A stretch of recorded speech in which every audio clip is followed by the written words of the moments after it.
Okay. Okay, hello everybody and welcome to the next in the series of conversations organised by the Centre for Culture, Sport and Events at the University of the West of Scotland. Today's conversation is brought to you in partnership with our newly established Centre for Business Innovation and Transformational Technology. That's quite a mouthful, I'm not going to say that one again.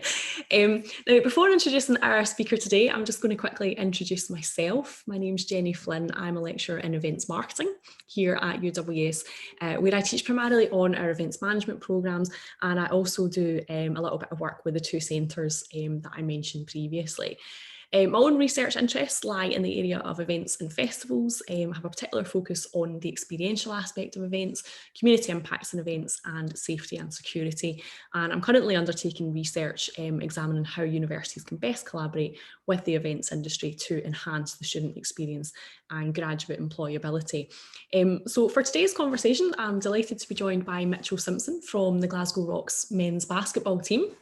Mitchell is the game day manager, and for your sins, Mitchell also has been acting as the COVID officer over the last over a year now, I'm guessing.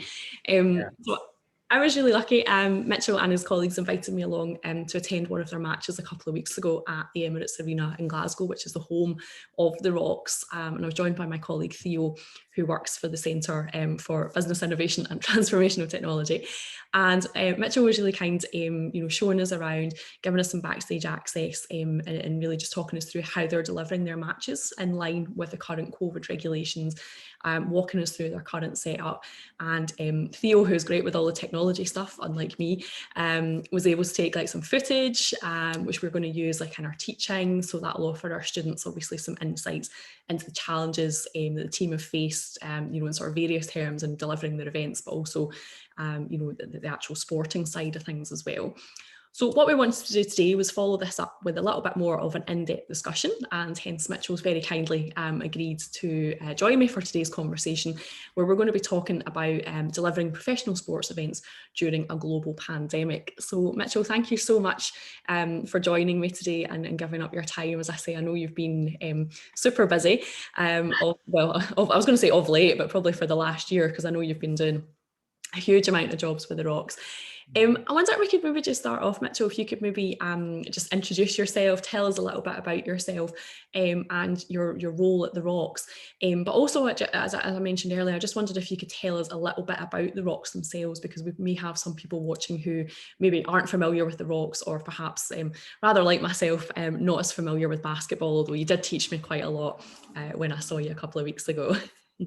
It's not a problem. My name is Mitchell. I'm the game day manager for Glasgow Rocks. I've also been designated the COVID officer for the club, so I'm in charge of everything regarding to matches, organising how they're all structured, liaising with the venue we're based in, as well with the league, make sure everything runs smoothly on match day.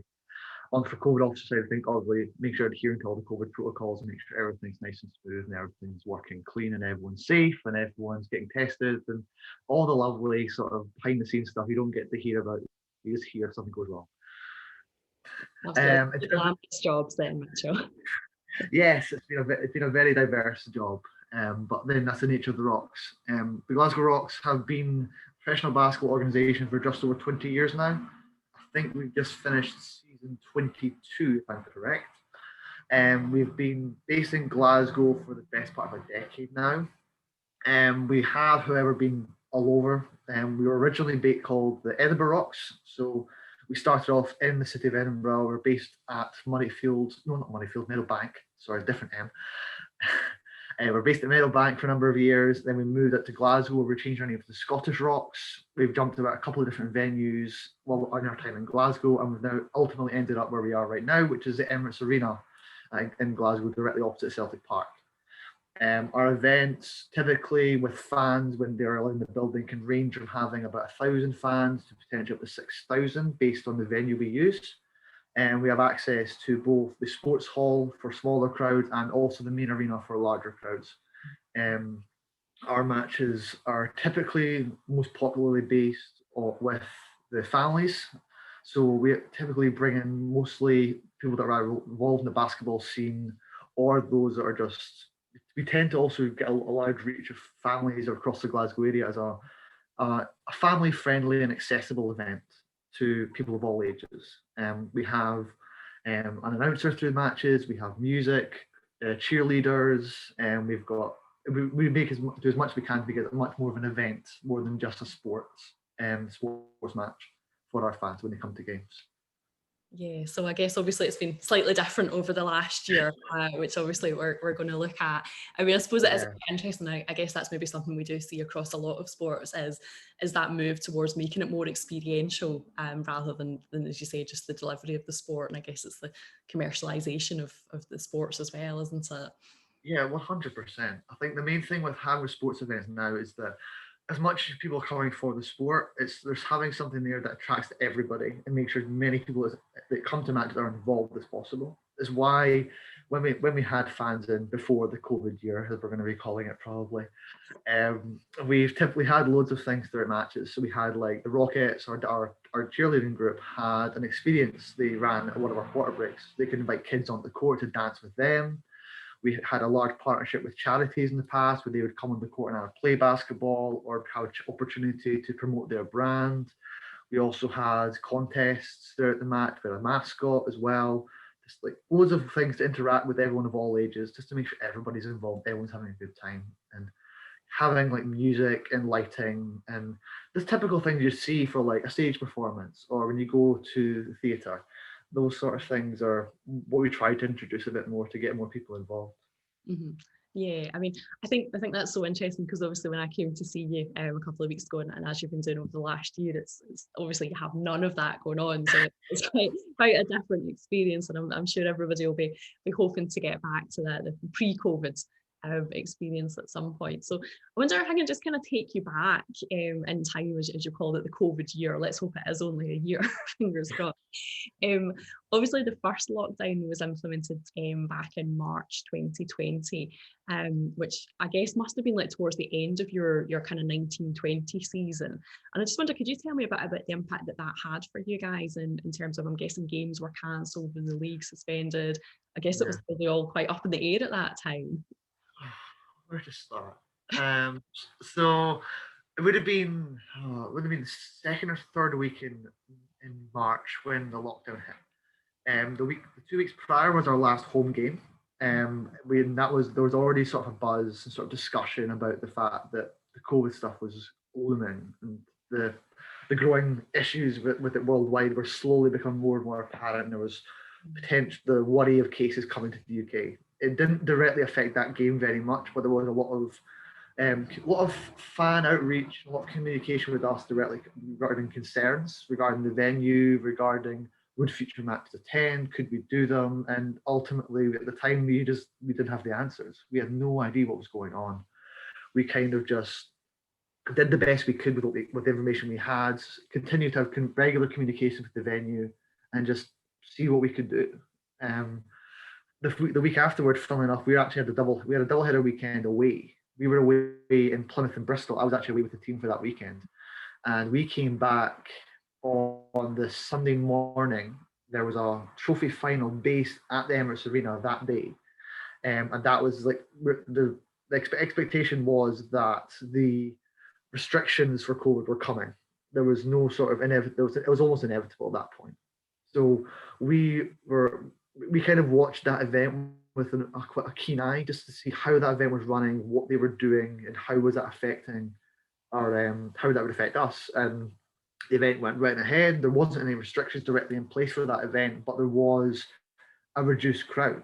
And that wasn't done deliberately. So that was because a lot of people had fears because of COVID, myself included. That's why I didn't attend the event. And then the next week, the restrictions came in and we closed shop. All of our players began the process of getting them back home before the flights were all cancelled. And eventually it had a massive knock-on effect on everything else. It meant that our season was abruptly short. We were sitting atop of the league at that point, and that's heartbreaking. It would have been the first Scottish team to win the league since the 80s. Oh, wow. So we were very close to getting that title. But it would have came down to the wire. It would have came down to those last couple of games with those fans in the building with us. I think we missed out on. Thing I've ever heard, though, isn't it? You're so close to winning, and then a pandemic hits. Yes, exactly. I think we had 3 home games left at that point, and we had to cancel them. There was no sort of question of if they would happen or when they would happen or when they'd be postponed. It was very much definitive of they are cancelled, and then we had to wait and see what happened with the league. In terms of what happened to the staff, the manager at the time was there for about 2 or 3 months after the fact, working full time before he resigned from the position. I was actually furloughed as soon as the lockdown initially hit. I was brought back sporadically in part-time work. I was mainly tasked with making sure we had a ticketing deal for next year, um, which I will get into, no doubt. It was after that, it was kind of there's a knock-on effect on everything because we couldn't do a lot of the preparation for the next year. Usually in our summer, we take the first month or so season after the season finishes to review, to kind of understand what went well, what went wrong, and then take some time off before adapting those plans for the next year. For us, that wasn't the case. When lockdown hit, we were very much stuck in our own homes and couldn't really do anything. So it was more just like it's more damage control and seeing what we can actually do to prepare for the next stage. And we ended up losing our head coach. He ended up going back home to France. A number of our players also departed that are also regulars for the club. They also departed and went elsewhere. So it had a massive knock-on effect on everything. And then as we got through the lockdown restrictions and things slowly started to open up with the tier system starting to become a more prevalent thing, there was discussions about how would matches happen? Is there a possibility we can have them? And we followed from football's example where they were talking about playing back matches behind closed doors, and our league made that decision that that's the call we're going to go with. Rather than having them available, as in previous years, we've had matches available for free on YouTube to watch, or we've had partnerships with either BBC Sport or other organisations where we've had matches available to broadcast relatively free of charge. We actually put all of our games behind a paywall. So the league set up a program called BBL Player in partnership with a company called Nunchi, and it's basically a pay-per-view app where you can watch all of our games across the entire league for a small cost, either on a game-by-game basis or on a subscription-based basis. And that was set up that was actually set up after the season had already started. That was not because of there was just some technical issues on their end. They were just ironing out the smaller details, and we were just kind of doing the best we could. Our first couple of games were on YouTube for free just to try and raise some buzz about the league actually still happening. But ultimately, the games all went behind a paywall as soon as it was available to do so. Yeah, I suppose that makes sense, doesn't it? I wonder if I can just take you back. I suppose you were kind of saying, well, I suppose first of all, I mean, just kind of go back. I do a little bit of teaching around kind of things like risk management, and I have never occurred to me any thought to put a global pandemic in your risk assessment. So I'm guessing it was something that you probably didn't have any sort of plans or protocol in place for. 100. There was no sort of risk assessment, no sort of. How do you prepare for a pandemic? You didn't know what's coming. I think that's the main thing. We did have risk assessments in place, as we do. Most of them are done directly in relationship with the venue. Yeah. But I think the issue we were facing primarily is that we couldn't do a lot of the preparation work. We didn't know what sort of restrictions were in place, and at the time when the talk of having events back on was discussed, and to this day, I don't think there is actually anything in place. But Sport Scotland, the governing body for sport in the country, they don't have any return to play protocols in place for basketball. So as a result of that, we had to review and discuss with the venue because it ultimately came down to their decision if our games could go ahead. We were given a secure play document from the league, which basically a 16 or 17 page document, basically detailing in fine detail how matches were meant to be run behind closed doors. And that included a breakdown of zones, the number of people that can be in zones, who would be allowed to be in each zone, and then talking about what testing you had to do, what protocol you had to follow for screening people prior to arrival, when they arrived. And then it was a lot of going back and forth to the venue because we had a submission we had to provide to the league initially. But then that was you had to detail what the venue looked like, what the zones would look like, what the risk assessment was, and then also talk about the testing and make sure you have all the plans in place. But because of the whole process we had, that had to be directly done with the venue. So we had to, I was basically juggling discussions between the league and the venue to make sure that everything, all the boxes were ticked, that the league were happy with the documentation as well as the venue were happy with it, and that they didn't have any issues on their end. And they were incredibly supportive, and they were more keen than us to get matches back on track, to be honest with you. So it was a really good experience to have with them, where we kind of went through the entire risk assessment. And okay, so we've got the one we had prior to COVID. This is the one we now have with the new COVID stuff. Okay, so where do we add in? What things need to be included? What things can we take out? Because obviously we don't have fans in, a lot of the variables of match days are kind of removed. You don't have the unknown of who's coming to matches or what sort of personalities are going to be in the stands. You kind of know who's coming on a game by game basis, so you kind of know what's coming.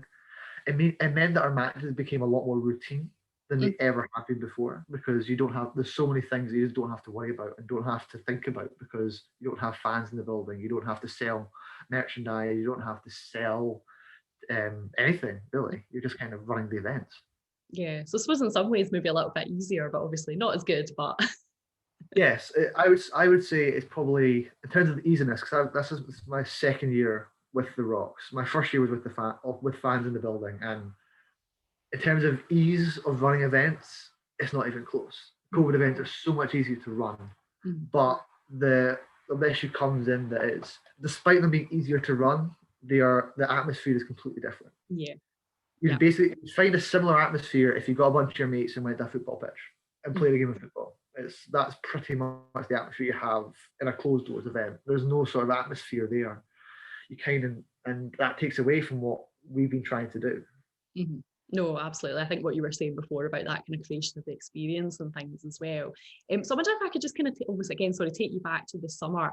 And obviously you've kind of said this, but I'm guessing like it must have been really difficult, because I'm assuming like kind of all the venues were shut. Like, I mean, were you able to have any form of like pre-season training, friendly matches? I'm guessing as well, like, you know, I know you were kind of saying before, a lot of your players are maybe from overseas. I don't know if you have a sort of transfer window for basketball, if you'll forgive my ignorance, but there must have been quite a big impact in those kind of things, I would have thought. Well, there was a massive impact. Because of the issues we had regarding the COVID protocols, and also the rules were what we had to do, we didn't really have much of a pre-season at all. A lot of our players, if they're coming from a foreign country, so we've got a couple of French guys, a Dutch, and we also ended up getting a couple of Americans down the line. Every single player we had that came into the country had to isolate when they arrived for a minimum. I think at the start of the season it was 14 days. Our Americans had to isolate for 10. But even then, that's 10 to 14 days of doing nothing. Yeah. And then on top of that, it's access to the venues.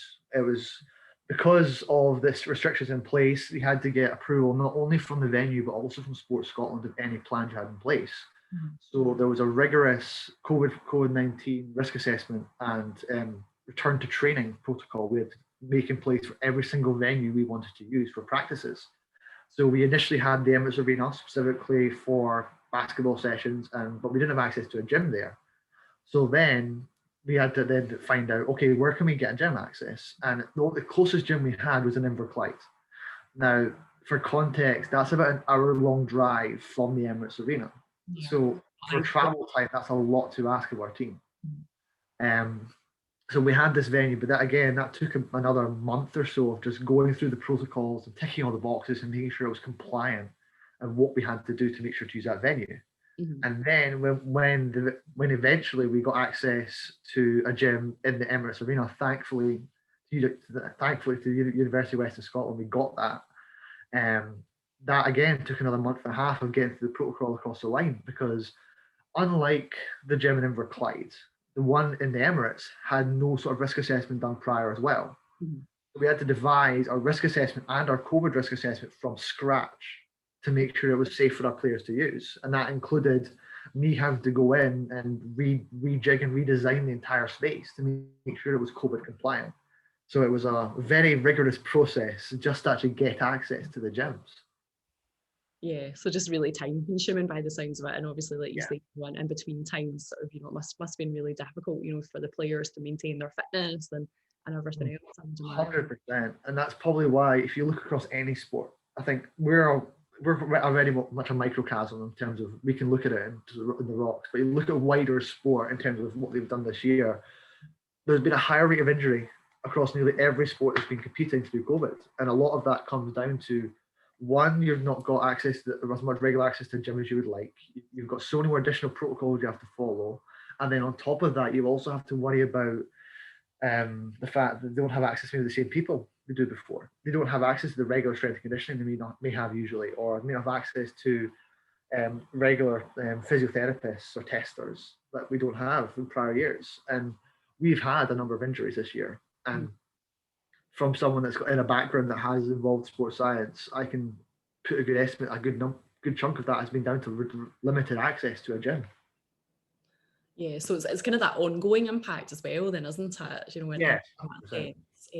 So I guess kind of the summer months, like it must have been quite uncertain in terms of, I suppose, like whether the new season would go ahead. And I mean, I suppose that must have had quite an impact from obviously the players' perspective, but also from your point of view, the business. It must have been really difficult, really hard to know kind of what to plan and how to plan for things. Like, when did you kind of get that kind of go ahead that, okay, the season is going to happen, and here's the kind of rules of play that you kind of mentioned? Yeah, our entire summer was a cloud of unknown. So from about March to about August, really, we had no real idea of when matches were going to come back. So we were hoping, our season usually runs from October, November through to about April, May. So we're kind of like optimistic that, okay, let's just ride it out. Let's ride out the summer and hopefully things will get better and we can have some matches at the end of the year. And our initial hope was we'd have some fans back for those matches. And then we had the spike that came just after the summer finished. And we kind of got the go-ahead from the league about September time. They kind of said, okay, you guys can start getting your players together, get your teams together, and we'll get ready for the season in September. And we had to, again, because it was such a short window before the season, it was almost like had like adrenaline rushing through us for the entire time. Had to get everything done really fast and get everything set up and prepared. And it was making sure of that. And then, as you would expect, going that quickly for such a short period of time, when the season does come up, there are some hiccups.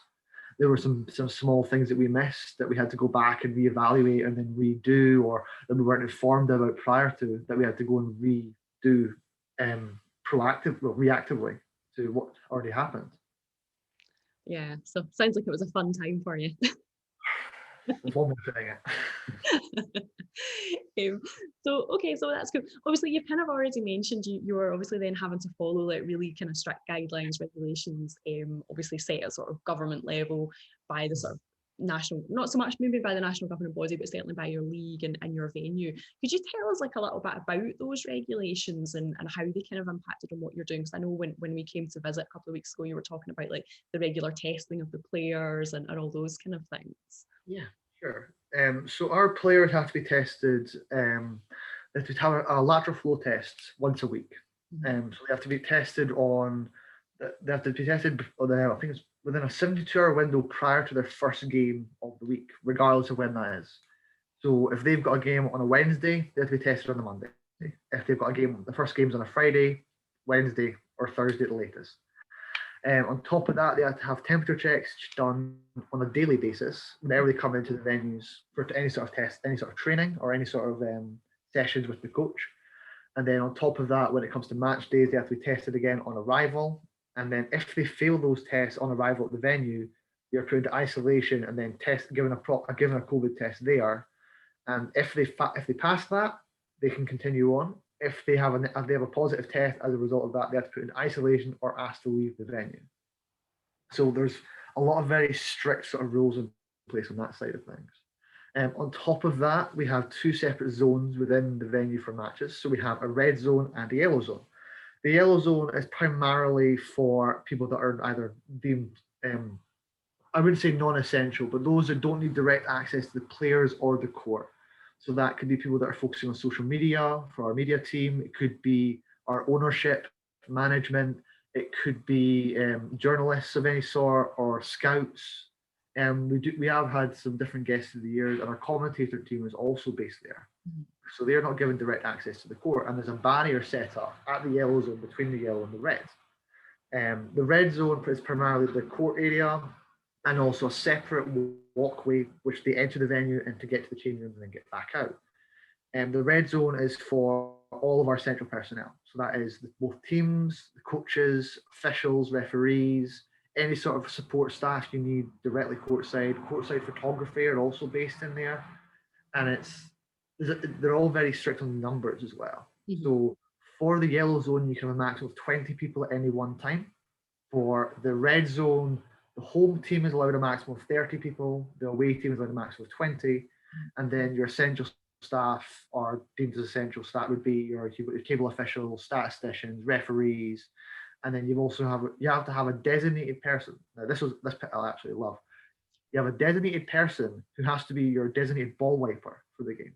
Brilliant. So I love it. You have to have this one person that their one job is to sanitize basketballs and then transfer them over regularly throughout the match with the referees. So it's a very interesting job to say something. How did you appoint that role? It was actually through one of the volunteer pool we had from the previous season. Oh, fair. So somebody I knew prior who I had a good conversation with and was quite friendly with already. And I said to them, look, we've got this role with the club. It's not going to be anything lavish, but you get to sit courtside, you get to basically watch the game. It's like, okay, what do you need to do? I need to wipe some basketballs. Okay. But you know what? That's a great talking point to have on your CV, isn't it? I love that. I was a ball wiper for the Glasgow Rocks during COVID. Absolutely. Right. No, to be fair, she was getting a little bit demanding later on. She had asked me to make sure I provided apron and a gloves for her. She wanted proper PPE for her job. So right too. Yeah. Actually, speaking of PPE and all the medical side of things, we actually had 3 doctors which had to be assigned to have for the league. Mm-hmm. The league required that we had a designated medical professional that was our COVID-19 officer. Mm-hmm. So I was obviously the club's officer. We needed a medical professional to lead that role. And thankfully, through the general manager we have, Sean, he had some connections with doctors already from his prior job. So we brought in 3 different doctors that would cover our testing on arrival and departure of the venues. Those doctors have all been vaccinated, so they're all safe. But they all had to wear PPE for the entire time when they're testing players. So they had a visor, they had face masks, they had aprons, gloves, everything you think you'd need for proper testing. They had to wear the entire time of screening for everybody. It was just something. It was interesting. I'll say that much. Yeah, and I suppose all of this though, that must be quite costly as well, you know, from a business point of view, when you maybe don't have as much income coming in, that, you know, you're having to, you know, even just like getting the PPE and things must add up quite a lot, I would think. Yes, the financial side of things was a lot tighter this year. There was a lot more demanding, a lot more things to worry about. I think the benefit we have is that we got some funding from the Scottish government down the line. So they gave us, they gave Basketball Scotland a £300,000 grant. Mm-hmm. For the support of basketball in the country, and that money came directly to us to make sure we could run our matches and make sure things were running smoothly on our end of things. So without that money, who knows where we'd be? There probably would be serious concern that the Rocks may not be where we are now if it wasn't for that support from the government. Absolutely, yeah. So can I just take you back? Obviously, sorry, you were talking about those kind of red and yellow zones, and I think you were kind of saying, sorry, how many people there could be in each area. But I think when I spoke to you guys, you were saying actually on most occasions you did have a lower number of people. You didn't generally kind of meet that kind of maximum criteria. Yeah, that's 100% right. We've very rarely ever had 30 people for the home team for matches, and even for the away team, we've only had 2 or 3 occasions where we've had staff members where they actually met that 20 person threshold. And there's always that awkward conversation when someone brings 21 and they're like, can we bring them in? Like, nope, you have to go in the yellow zone, you have to stay in the yellow zone. We have had situations in the past as well where there have been people crossing over and there's expected to be some sort of issues on that front. And we do have there's some crossover allowed based for essential reasons. So, for example, I'm based in the yellow zone because I'm in charge of directing the camera work for the matches. But then at the same time, our general manager is based in the red zone. But during matches, if there's issues, for example, that something needs to be courtside, I can go cross into the red zone to help out if need be. But aside from that, there shouldn't be any crossing of the zones. We had one team, would have been a month and a half ago now. They brought a party of 22 to the game and won all 22 in the red zone. Now, I directly said to them, that's not possible. You have to assign 2 people to the yellow zone and have to stay in the yellow zone. And then they took it upon themselves to then transfer the passes between the people during the match. And thankfully, it was caught on camera. Our security guys got an eyewitness account of it, and we know who did it, and they've been reported to the league of the breach of protocols, and also the venue have made note of it as well. So thankfully, that's been the only case where someone's been directly breaching the protocols, but they are expected to face quite stern punishment as a result of that. And we've said to them that they're due back up here quite soon, and we've already said to them that when they come back up, if they do that again, they will be kicked out of the venue. Yeah. There is no doubt in my mind that will happen, because that's one thing that we're being very strict on, is that we are trying to, I'm very demanding, and to the point where I want us to be the safest place to play in the country. And I want us to be one of the few places that there has been no COVID tests. And so far that has remained true. Absolutely. None of our players have had a positive COVID test. None of our players had any COVID related symptoms or even a high temperature, which would give the indication they might have COVID-19. Yeah, I mean, I think the thing is, isn't it, you know, it'd be very easy to be like, oh, it's just one or two people, but then, you know, it's not just breaching your rules and regulations, but it's also the venue as well. So, you know, it's can't 100%. Have any slippage there at all. And if for any reason anyone that has that's in one of these zones comes down with a positive test, we need to then do a risk assessment of, okay, who's been in close contact with them, who's someone that must consider self-isolation. Because we've got all the information from them for test and protect reasons, that's sometimes not enough.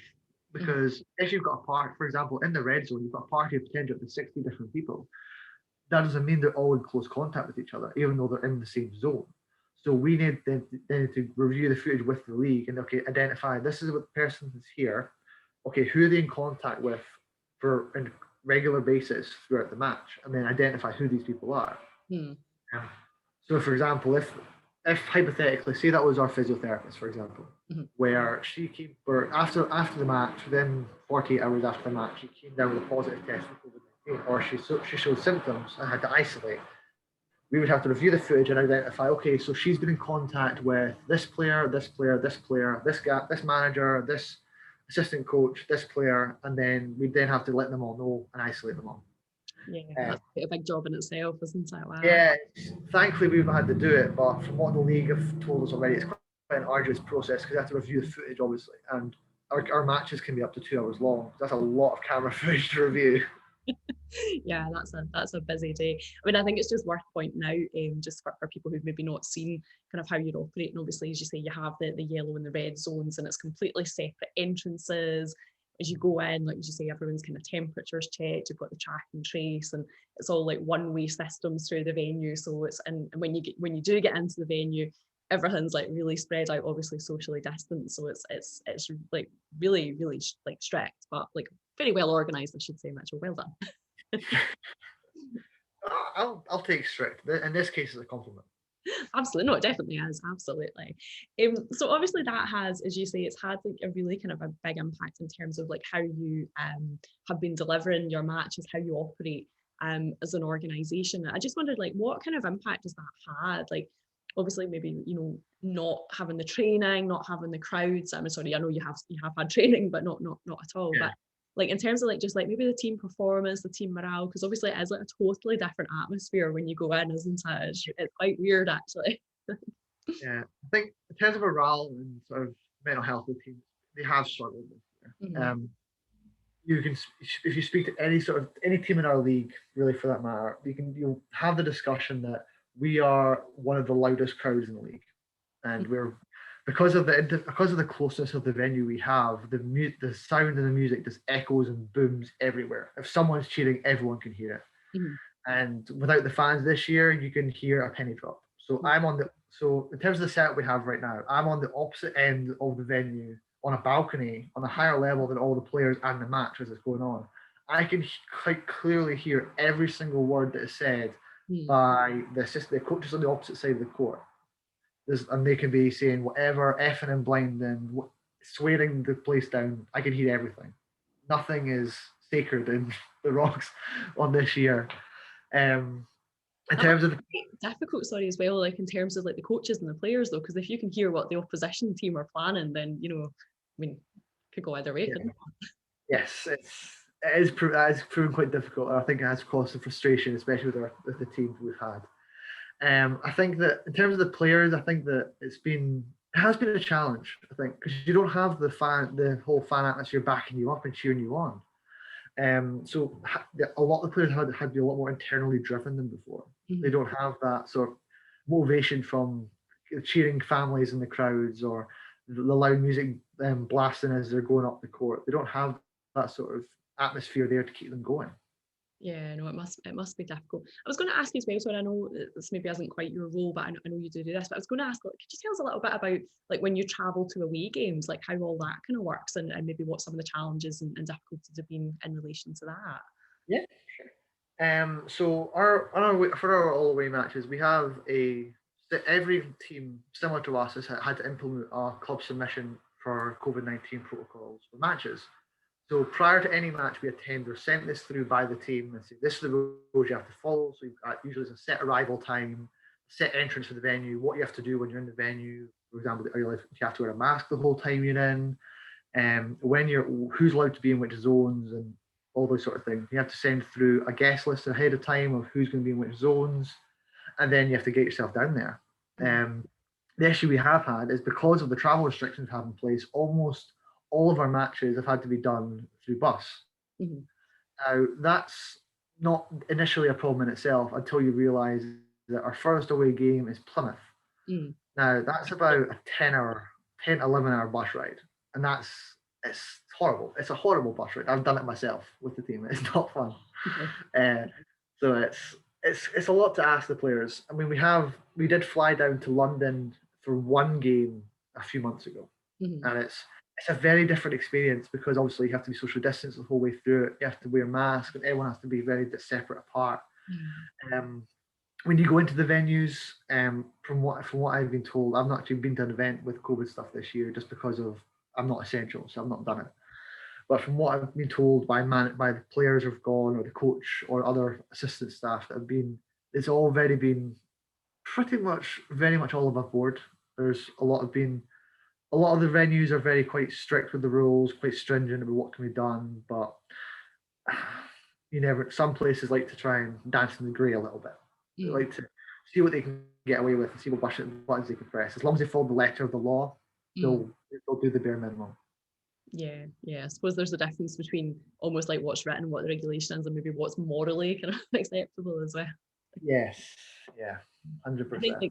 I think as well, one of the things that we'd spoken about when we came to see you a couple of weeks, obviously like maybe some of the teams down south, maybe basketball's a bit bigger down there, they may be a bit more kind of financially stable, and you were saying, they were able to sort of get private jets to fly them around, whereas, as you say, for you guys, you're having to get a bus to Plymouth, which I don't imagine sets you up particularly well, for going to play a game of basketball. But no, definitely not. Yeah, there's very few teams in our league that are financially stable enough to be able to afford to fly to games on a regular basis. Quite often, a lot of teams will be busing it, or they'll be at least training it whenever they can. They won't typically fly unless it's a massively long flight. Like we would typically fly to teams such as Bristol, Plymouth, or London, for example. But teams further north, like say Newcastle or Manchester, they're just a justifiable bus right away. For the financial disparity in the league can be massive, depending how you look at it. We're one of the few venues in our league that don't have our own venue. We're renting out our space from the Glasgow Life at the Emirates Arena. There are teams down south, such as Newcastle, Leicester, that have their own venues that are quite lucrative. They're quite large. I'm pretty sure Leicester's is about 3,500 people full capacity, and they've got full reign of that venue. It's becoming more and more of a common thing in our league. More and more teams are getting their own venues, but it's not a standard across the league yet. Okay. There's still teams that are like us that are based in a Commonwealth Games arena. There are some teams that are one team down south is currently based in a theatre. Oh, wow. The Plymouth Pavilion is actually a theatre that's currently kind of retrofitted to become a basketball court for Plymouth matches. You've got some other ones that are based in sports centres, which are relatively small capacities by comparison. For example, like Bristol's probably the best example of that. Right now, they're playing in it's called the SGS Wise Arena. but realistically, their venue can hold maybe 600 or 700 people max. It's a Right. very, if it's got that very much high school sort of bleacher Oh, sort of yeah. atmosphere to it. It's very different to when you come up to say the Emirates, where we've proper set up with tier seating out on both sides and a proper sort of arena sort of vibe to it. I suppose there's kind of pros and cons then, because I guess from your point of view, you know, the good side is, you know, you're able to have access, as you say, to a Commonwealth Games venue. It's been purpose built, you know, it's a fairly new venue. But I guess the kind of flip side of that is you can't control a lot of the stuff around the branding and things, which I guess at the moment isn't a huge issue, but maybe, you know, when you have crowds in, there's kind of certain restrictions you have to work to in that sense. Yes, 100%. Any branding we have on match day has to be removed after the fact. So nothing's a permanent fix. Everything is temporary for the time being. So we usually have a banner. You can just see it if you ever watch one of our games on the stream. You'll see a banner at the back that says "Welcome to the home of the Glasgow Rocks." That's usually placed outside the venue. That's being placed up by yours truly on match day. So I get that strapped up outside the venue, and then as soon as the match is done, I have to have it down before I leave. Yeah. So we've had that. We've had signage. We've had a bunch of different things through match days regarding advertising and stuff, and almost all of it in the venue is temporary. Very little of it is actually allowed to be permanent fixed. Thankfully, we've had a really good partnership with Glasgow Life this year. So regarding our court, we usually have a removable sort of higher quality court that we tend to roll out for match days. For this season, just in terms of ease and convenience, we just used the standard sports hall court that was already there. But as a result of that, because of the guidelines that are in place by the venue and by the league, actually, you're not allowed to have other additional lines on the court at the same time when you've got matches on. So we had to invest a good chunk of money into tape, into court tape, we had to get tape over all of the lines that aren't our lines of the court to make sure that it's just the basketball court lines. We do have some stickers on the court, but again, these are restricted by the lines on the court. So we can't, for example, because of how the taping works, we have to make sure that any signage we had didn't cross any other lines and didn't cause any interruptions there. So we were restricting the size we could have for them and what we could actually do with them. If it was our own court again, that was purpose built and designed for it, it would be free reign. We could do basically what we wanted again.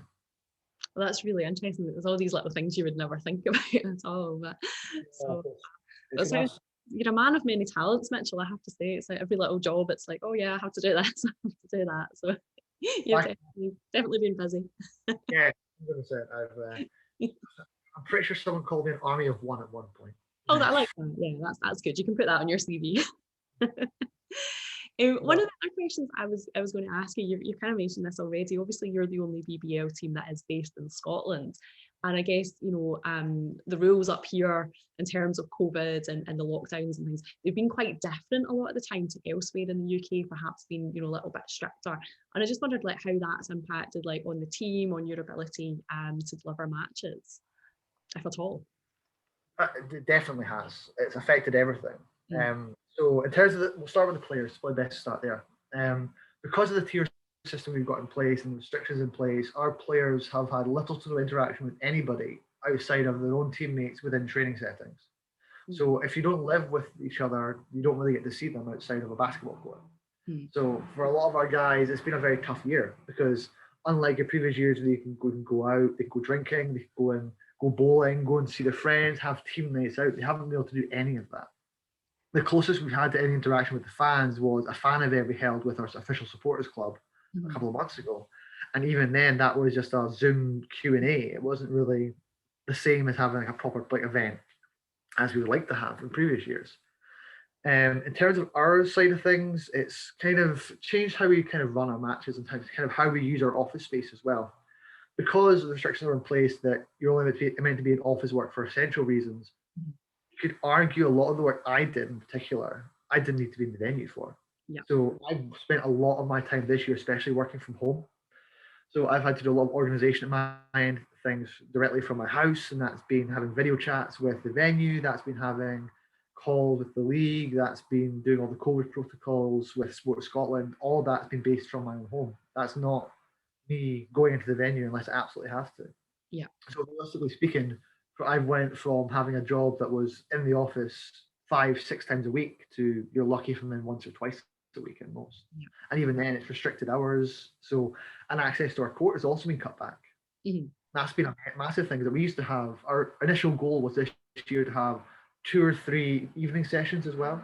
Okay. So, but because of the restrictions that have been in place, especially in the venue, we've not had access to a gym later than 4 o'clock in the afternoon. So these evening sessions that we initially planned have meant that we can't. Have meant that not only are some of our players unable to attend our morning matches because some of them that are basically based in Scotland have jobs here, so they can't do the mornings as some other players can. So these evening sessions were almost essential for them to actually get the training time in. Yeah. So without those sessions, it's kind of it disrupted them and it disrupted their play and disrupted their chemistry with the team as a whole. In terms of the, I think what else is missing. No, I think that's it. I was just going to ask you just reminded me, I was going to ask you a question earlier, but then I forgot. You guys kind of the only team that are operating in the venue at the moment in terms of delivering matches? Like I know there's been some athletes in training for other sports, but is it predominantly you guys that are there at the moment? Yeah, there's 4 different sort of governing bodies that are based in the Emirates Arena. So we've got us, Netball Scotland, Scottish Cycling, and Scottish Athletics are the 4 primary sort of governing bodies that are based there. We're the only one that are holding events currently within the venue. Scottish Cycling are still holding training sessions. Netball Scotland are holding training sessions. Athletics are still holding training sessions, but none of them are holding matches. The Netball Scotland have been having matches, but they've been in a closed doors sort of bubble sort of space down south. Okay. So we're the only team that are actually playing in Scotland. That's mad, isn't it? My goodness. Yeah, it's definitely an experience. I'll say that much. It's not something I was expecting, and I was kind of expecting netball to have games up here, but I think they've got. I think their setup means that they're better suited to have this bubble scenario where they go down every week and then play 2 or 3 games and come back up, compared to us where we've got a larger troop of people that we bring to matches on a typical basis. So it's hard for us to have a designated bubble per se. I suppose that's thing. It's quite interesting actually how different sports are operating, because like you would have thought, forgive my ignorance, but you would think maybe basketball and netball would have been quite similar actually, just because they're kind of similar games to a certain extent. But the governance of netball is very different to us, and how they play. I mean, the games do have a lot of similarities, but in terms of how matches are run and how they play, how they organise their games, they are very different to us, and there's a lot we can learn from each other. I think that's one thing that we tried to do a lot of last year. Maybe not so much this year because we've all been behind closed doors and kind of doing our own thing. But it's something we try to nurture. Is that there's a lot of things we can learn from other sports about how they run things and how they organise training sessions, how they organise events with COVID protocols in place. But hopefully we'll welcome them back into the Emirates Arena soon, and hopefully bring them in for matches into the venue. Yeah, of course. So one of the things as well, obviously we've kind of spoken there about the kind of impact on the organisation, the impact on the team. As we kind of mentioned before, obviously, I guess not having the audiences and not having the crowds in has had quite a significant loss of income for you. And you kind of mentioned before, but if we can maybe just talk about this a little bit more about what you guys have done to maybe try and keep the fans engaged. Like you mentioned, the kind of match has been shown online, and like what you guys have been doing to try and maybe bring in some revenue again, the kind of pay per view, I guess, was maybe it makes it sound a bit fancy, but yeah, how's that all been working? It's been a challenge. It's been hard. We've still got the pay per view going with BBL Player, and there's no sort of expectation of when that will stop. That will be hopefully a small sort of revenue of income there. We've also got a partnership with our supporters club, so we've been organising with them a lot more, and they help us raise funds to try and bring some more income into the club, and they've been massively helpful and really supportive of trying to get some more connection with the fans. And because of the obviously limitations of what we can do, we've been trying to organise more stuff through our social medias. We're trying to engage with our fans there, trying to put more entertaining content out there. Our biggest sort of investment this year has been TikTok, weirdly. So we just started our TikTok at the start of 2021, and I think we've had, I don't know how many followers we have now, but we've had a couple of videos that have hit over a few 100,000 views. Oh, amazing. It's had a massive explosion, and a lot of it has been the younger fans. We want to try and encourage them to come back to matches when we have them back in. So we have engaged with fans a lot more. We try to do as much as we can, but obviously with such a reduced staff and reduced time available to do those sorts of things, we've had to rely a lot more on interns, a lot more on students that are also interested in the field to try and engage with a wider group that maybe we don't have initially. Mm. So it sounds like you've got quite a lot going on in that sense. And I suppose, again, maybe there's been some kind of positives from that. I'm just thinking, like, I'm going to use my dad as an example, like totally randomly. So my dad, he's a football fan, he supports Blackpool. Don't ask me why, long story, but he's from, which is why I really bother. And he would usually go down like a couple of times a season, maybe to watch a game, whereas, you know, he's been like buying the online kind of pretty much every week. So I suppose there's maybe some opportunities there to maybe kind of increase some fan engagement actually.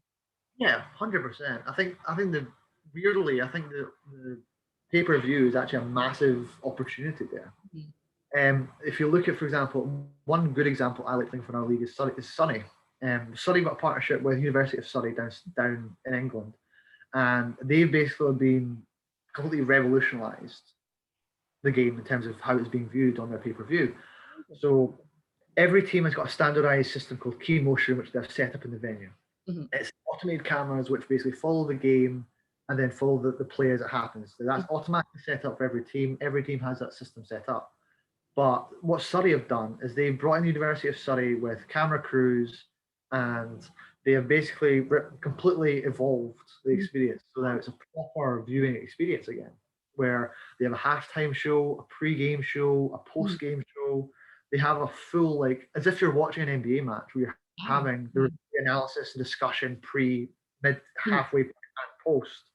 And a big part that's been a massive success. There's been a lot more attention drawn to those games as a result of that. Interesting. So I think there's plenty of room for growth in the pay-per-view market, especially for us. There's a lot more we can do to try and improve that product. And as much as we've struggled this year in terms of being on the court, I think also winning also is a massive factor for that too. If your team are successful, more people want to watch you. So the hope would be that with a stronger team next year, with a different product, with more fans in the building, hopefully we can encourage people to watch the game online rather than just watch it coming to matches when we can have fans. Because if you can engage people through the online, then they're maybe more inclined to then come and attend a match if they haven't done previously. Exactly, 100%. And from a corporate side of things as well, if we have this whole experience of having pre, post, and halftime shows, there's opportunity for advertising as well, which potentially could bring even more money for us in terms of support, in terms of corporate sponsorship. So they can actually have advertisements shown, which would make it very TV-esque, which is what we've been trying to emulate a lot, is trying to have that TV experience at our matches. Yeah. So I suppose in some ways, like obviously there's been a lot of issues, there's been a lot of challenges associated with COVID, but actually there maybe have been some positives, maybe some recognition of opportunities as well, potentially for going forward. 100%. I think there's, as much as there's some things that have basically been cut off from us, it means that we've had to be more creative. We've had to come up with ideas to get people more involved and try different things and experiment and see what has benefit and what doesn't. And there's as many things as we've tried that have been successful, there's about double them that we've tried that have failed. There's always going to be something.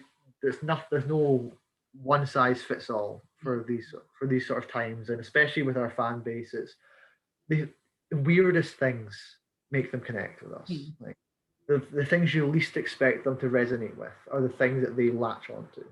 Absolutely. And as much as this year has been hard for us, that we've tried to build, the whole idea is about building a narrative, and it's sticking to that narrative and getting people on board with it. And because of this season we've had, it's our first season with our new head coach, who's recruited a very young team for this year. So the narrative has primarily been on development. It's been primarily on getting him experience as a head coach, about developing these young players and trying to nurture some talent there. And it's, as much as we've not won many games this year, you can count the number of games we've won on one hand at this point. But it's an experience in itself, and it shows an understanding of we're trying our best to make the best of a bad situation where a lot of things have been out with our control. We've not had the financial support and backing we would like, but just because we've not had the fans in the building, and they are such a massive factor for that.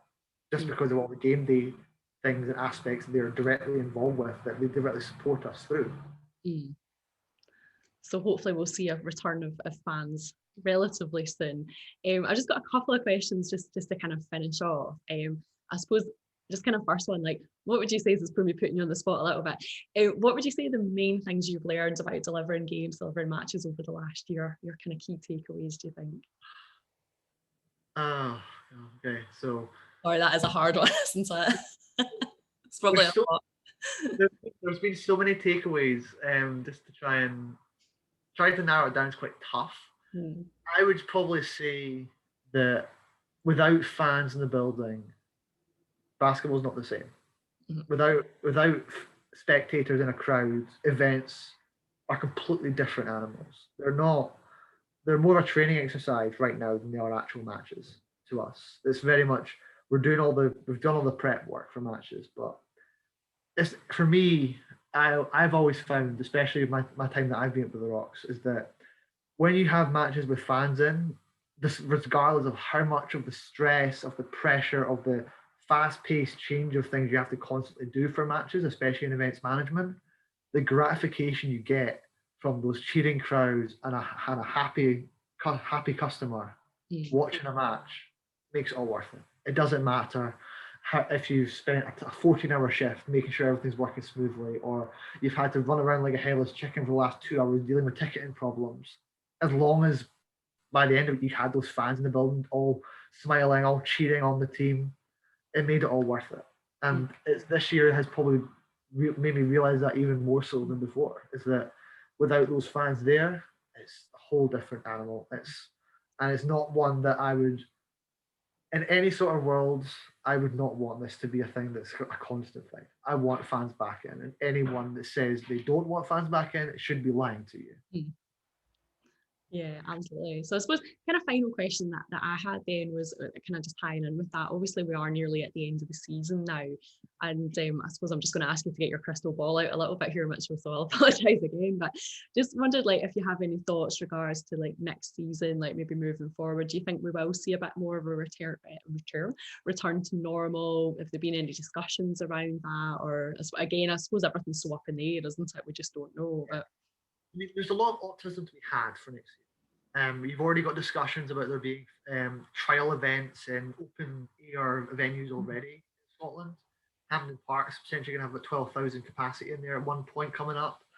And there's potential look at Transbit in August in Glasgow. So there is a lot of talk about outdoor events in particular having fans back in. In terms of indoor, there's been no sort of indication yet. And me and the other staff in the venue are optimistic we'll have at least some fans back in the building, because at least even before our season started, we talked about COVID protocols of how we have fans back in the building with socially distanced. And yes, it's with a reduced crowd, at least we can have some fans back in the building. So we're kind of just, we're hoping. I think it's the best. We're optimistic and we're hopeful we'll have fans back in. And I think our players are just as optimistic and hopeful as we are. But they want fans back in the building, and we want fans back in the building. And fans want to be back in the building. It's not the same as watching it from home. No. And I'm hoping that even if it's a socially distanced crowd, we'll have some sort of fans back next year. But we have to wait and see how the summer goes. The restrictions are loosening as we speak. This next few weeks are going to be very interesting to see what happens, and as things open up again, will the numbers continue to go down? If that's the case, I can see no reason why we shouldn't have fans back for the start of next season. Well, let's keep our fingers crossed and hope that we'll see a bit more of a return to normality over the coming months. So, as I say, Mitchell, that was all the questions that I kind of thought of. I don't know if there was anything else that maybe you thought I hadn't mentioned, or anything else that you wanted to add at all, just before we do wrap up. I don't think so. No, I think you've covered everything really well. Oh, thank you. Take that as a compliment. Well, Mitchell, listen, thank you so much. I think that was hugely interesting and really insightful to say, to hear how you guys have been delivering events. And I know, obviously, as you say, it will be different for different sports, but I think that does offer a really good insight, from an events perspective, to see how basketball's doing it. And I'm guessing, other sports will be following relatively similar protocols and have to follow kind of similar guidance. So I think it offers a really interesting insight, and I'm sure the students who are watching and all of our other viewers will have hopefully found that to be hugely interesting. So thank you so much for taking the time out of your day, and I wish you the best of luck for the rest of the season, which I know is nearly finished, but good luck nonetheless. Yeah, so we're entering our final week now. We had a game yesterday, we've got a game tonight, and our last game of the season is actually on Sunday. Oh, excellent. Okay. That'll round out the year, and for us, it doesn't really matter much. Our season, we kind of know we're finishing in the league, but the teams we're playing, it can be the difference between if they win the league or they don't. Absolutely. So a lot of important games coming up for us. So interesting times then. Definitely so. Brilliant. Well, thank you again. What I'll do, Mitch, I'll just stop recording now, okay, if you just bear with me.